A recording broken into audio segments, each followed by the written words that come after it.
What was once a winning message for President Trump is now appears to be a growing liability. Harry, just stay here for a second. Okay. New polling shows independents are turning somewhat sour on President Trump's economic leadership right now with the rollout of his tariff agenda. And that's exactly what Harry Enton was doing, looking into the numbers to bring it to you. Okay, we're focusing in on independents on this one. Yes. So where does he stand with independents? Just kind of base. Yeah, we'll focus in on independents here. And independents feel that Donald Trump has vacated the center of the electorate, catering to his base. What are we talking about? Well, let's talk about the overall net approval ratings. We're going to look at the worst ever at this point in a presidency. The old record among independents for the worst ever was Donald Trump back in 2016, a net approval rating of minus 16 points.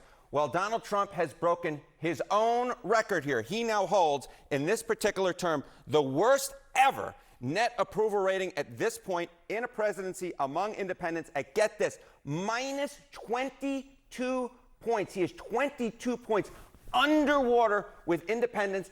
That breaks the old record that belonged to Trump. He has set the new record. He is completely underwater with the center of the electorate, Kate Baldwin. And this is overall. This is on all the issues. Now, focus in specifically on the economy. Yeah, let's focus in on the economy, right? What is driving this overall approval rating for Donald Trump among independents to go underwater? Let's take a look at the economy. And let's take a look at Trump's net approval rating on it and look at the trend line over just the last few months. You go back to January, he was slightly above water with independents at plus 1 point.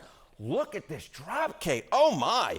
Minus 29 points. That's a 30-point drop in under 3 months of time. What independents are hearing from Donald Trump, they hate. They hate what they're hearing from Donald Trump, and they are abandoning him in record numbers. At this point in his last presidency, he was about at even, at 0 points in terms of his net approval rating on the economy, and now he's at minus 29 points. You go back through the record books, I simply put, Kate Baldwin, can't find anything close to this. This is such a record that there is no historical analogy to be 29 points underwater on the most important issue of the day with independents. This right here, my dear friends, is political poison. If an election were held today and Donald Trump's net approval rating in the economy was minus 29 points with independents, I'm not quite sure how Republicans can hold on to the House of Representatives. Is it all tariffs that are driving this? Yeah, okay. So let's take a look here at tariffs. This is definitely part of it. A clear plan for tariffs and trade among independents. Look at this. 57% say no. He doesn't even have a clear plan for what he should be doing with tariffs and trade. And when asked whether or not they like the idea of additional tariffs, guess what percentage of independents say no, that they oppose it? It is 2/3. It is 66% of independents who oppose new tariffs. They don't like anything that's coming out of Donald Trump's right now, absent maybe immigration. But when it comes to the economy, when it comes to overall, when it comes to tariff, it's a threesome for negativity among independents. They oppose, oppose, oppose. They simply do not like the words that are coming out of Donald Trump's mouth and the plans that he is putting forward to the American public. So showing that it's not just economic risk that he's taking with the just wait, it will get better on his tariff plan. It's a political risk as well, which is just wait, it'll get better. So. You know what? They can wait, what is it, about 18 months until the midterm elections? Yeah. But eventually the bill will come due, and we'll see at that time whether or not independents turn around on Donald Trump. It would have to take something historic for it to occur. Let us see. We'll see. John? All right. With us now is Congresswoman Mikey Sherrill, a Democrat from New Jersey. She is running to be governor of that state. Congresswoman, thank you so much for being with us. As we said, you're out there running for governor right now. What specifically are New Jersey voters telling you about the president's tariffs?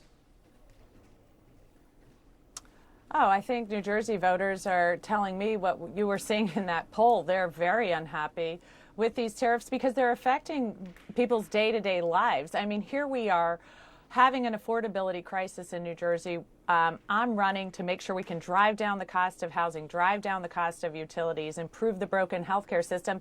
And yet Donald Trump is throwing everything into chaos, making everything worse. So I just talked to a local developer who told me he's paused all plans on development because his HVAC guy said that prices were going to go up 30 to 40%. So people cannot make future plans because of this chaotic tariff regime that's going on right now. You spent a lot of your time on Congress battling China and trying to be tough on China. You were a big backer of the TikTok ban, which is not into effect, and it doesn't seem like will be in effect anytime soon. But that aside, what do you think Xi Jinping in China thinks of the president's tariffs now and how he's operating, given that these exemptions keep on popping up? I think President Xi is just looking at this thinking, great. I have been trying to topple the predominance of the United States' economy for years now and to grow China's, and Trump is delivering it right into his hands. This chaos is not only bad for citizens of the United States, but of course our trading partners across the world are looking at this and thinking we're going to have to look for markets elsewhere. The United States is no longer dependable here. So where are they going to look? China. That has the other really large economy in the world. And Trump is just delivering to Xi such an economic benefit that it's really jaw-dropping here. So if you win election in November, you'll have 3 years to deal with this Trump administration. And the question is, how will you do that as a Democratic governor? Governor Gretchen Whitmer of Michigan just took a trip to Washington. I think she was supposed to be meeting with the president on the issue of National Guard bases in Michigan. Instead, she found herself in the Oval Office during some signings of executive orders that dealt with, among other things, the 2020 election and election denialism. She hid her face behind folders because I think she didn't want to be seen there. What lesson can you take from this in terms of how you would like to deal with the administration?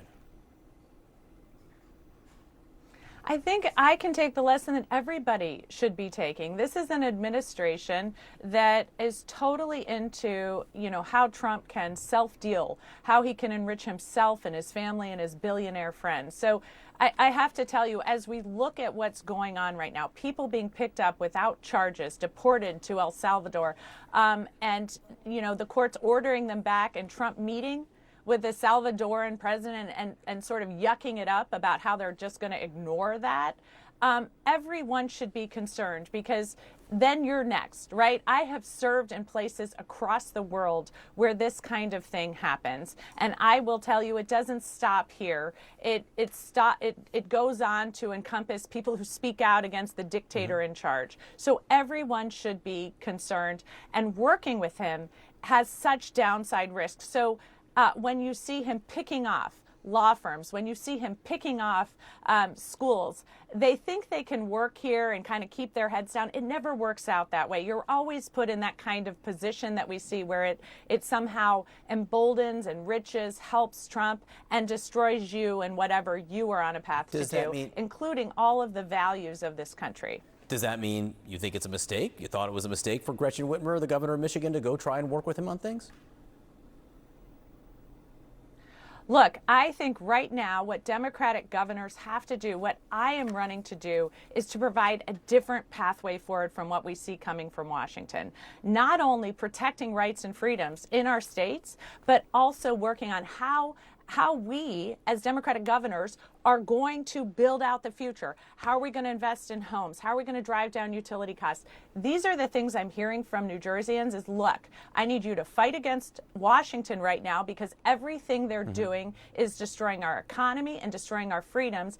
And I need you to deliver on affordability, because right now it's just too hard here.